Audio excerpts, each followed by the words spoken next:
J.B. Pritzker was in Des Moines this week and was talking about the inhumane practices of receiving, basically these migrants are still being sent by airplane to Chicago.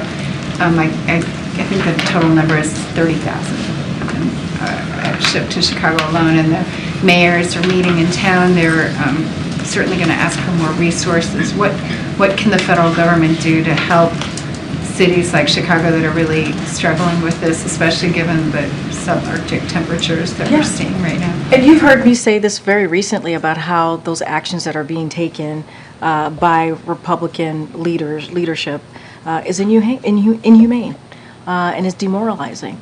And it doesn't lead to the safety of communities here.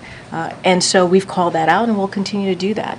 And I've spoken to this already, but I'll lay it out a little bit more. During the last year, what our administration was able to do, in corroboration with states and cities across the country, we launched this one-stop shop clinics to help eligible non-citizens get working permits and decompress the respective shelter system. That was something that local leaders and state leaders asked for, and so we were able to obviously work in collaboration in getting that done.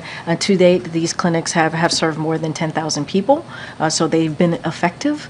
And another thing that you've heard us speak to is that we've provided more than $1 billion in grant funding for jurisdictions hosting recently arrived migrants. So that's been important. And look, here's the thing. I just had this whole this whole back and forth with your colleagues here about border security and about this negotiation that's happening in the Senate. That's what we would like to see. We want to do more. We want to do more, but it requires Congress to act. That is where we are now.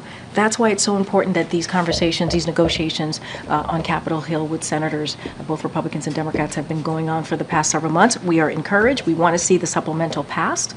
It is important to get that done as well. Remember, border security was originally a part of the supplemental, so we look forward to continuing collaboration with these states, these jurisdictions, obviously, to see what else we can do. But in order to get more, Congress needs to act.